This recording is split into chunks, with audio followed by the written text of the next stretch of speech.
este hombre es Miguel Primo de Rivera. Ese es su nombre, no es que fuera primo de nadie. Miguel Primo de Rivera era, en 1923, el capitán general de Cataluña. Eso quiere decir que era el militar encargado de todos los cuarteles y todos los soldados que había en Cataluña.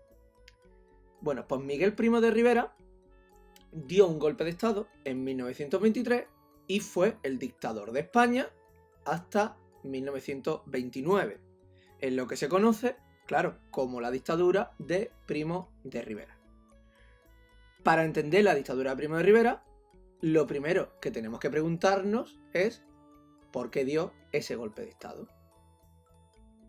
Bueno, pues en primer lugar, por culpa de la guerra de Marruecos. Después de la derrota de España en Marruecos en la batalla de Anual, se hizo una investigación para ver quién había tenido la culpa de esa derrota. Esa investigación se llama Expediente Picasso y acusaba de negligencia, de torpeza y hasta de corrupción a generales importantes y a militares influyentes e incluso hasta el propio rey Alfonso XIII. Así que antes de que se hiciese público el expediente Picasso, para proteger el prestigio del ejército, los militares dieron un golpe de estado y tomaron el poder y taparon el expediente Picasso para que no saliera nunca a la luz. Ya por cierto, una vez en el poder, la dictadura de Primo de Rivera va a poner fin a la guerra de Marruecos gracias al desembarco de Alhucemas, que es esta zona de aquí, en 1925. Ahí desembarcó el ejército alemán y en una batalla consiguió controlar toda la zona de Marruecos, derrotar a los rebeldes, y este fue el gran éxito de la dictadura de Primo de Rivera, la paz. Bueno, pero el segundo motivo para dar el golpe de estado, además del desastre de Marruecos, era la situación con muchas huelgas, protestas, rebeliones por parte de los trabajadores, de los proletarios que llamábamos en esta época. Fijaros en este gráfico. Fue aumentando el número de huelgas, que es la raya verde, pero es que además fue aumentando el número de personas que participaban en cada una de estas huelgas.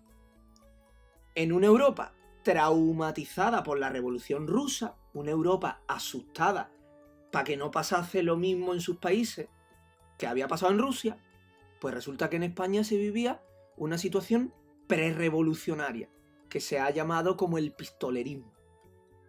Entonces, el ejército era partidario de la mano dura, de la represión para acabar con los disturbios y poner orden en la calle.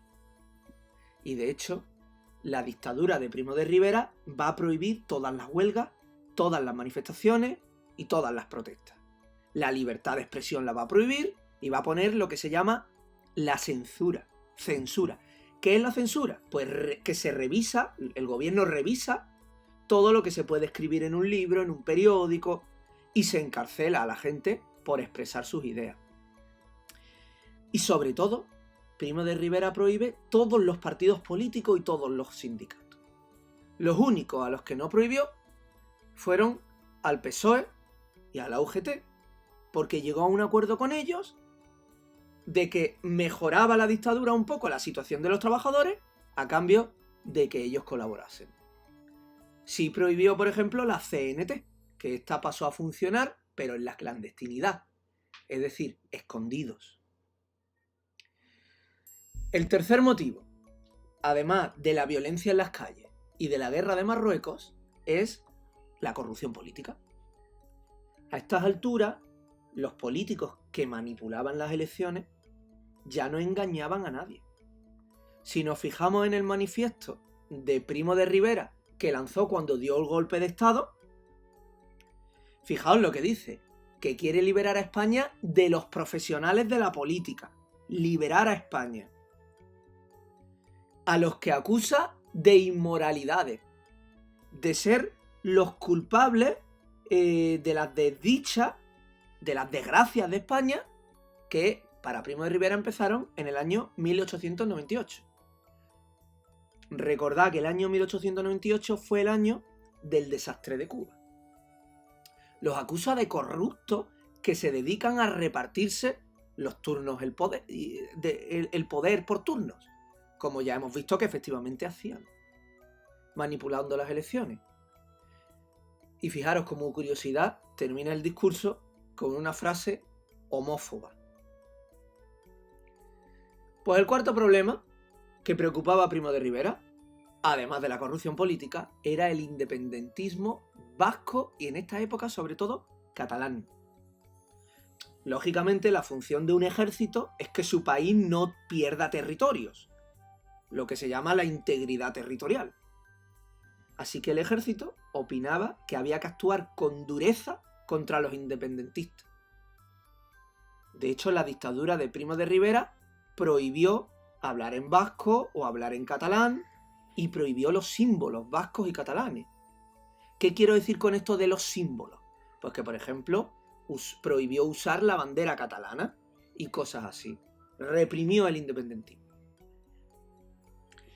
Y en realidad, además de estas cuatro, hay una quinta causa que ayuda a la dictadura de Primo de Rivera. Es la situación política de Europa en aquellos años. En 1923, Hitler intentó un golpe de Estado que fracasó. Terminó Hitler en la cárcel. En 1924 sube al poder Mussolini en Italia. Y también en otros países. En Europa en general hay una oleada de dictaduras fascistas. Así que en España, pues también habrá una dictadura de derecha y este será el equipo de gobierno de Primo de Rivera, todos militares al principio. Aquí está, este de aquí es Miguel Primo de Rivera y sí, este de aquí es el rey Alfonso XIII. No nos creamos que con la dictadura de Primo de Rivera acaba el reinado de Alfonso XIII. Alfonso XIII seguía siendo el rey y le entregó todo el poder dictatorial a Primo de Rivera, a quien Alfonso XIII apoyaba. Así que el reinado de Alfonso XIII pues tiene dos partes. Primero Alfonso XIII reina con la Restauración, entre 1902 y 1923, y luego Alfonso XIII es el rey con la dictadura de Primo de Rivera. ¿Y qué pasó en España en estos años que duró la dictadura? Pues en España hubo un desarrollo económico. Hubo un desarrollo económico por dos motivos. Uno, porque es una época de desarrollo económico a nivel mundial. Los felices años 20 que ya conocemos. Y a esto se une, en segundo lugar, que al acabar la guerra de Marruecos, pues ya no hay gastos militares ni hay muertos.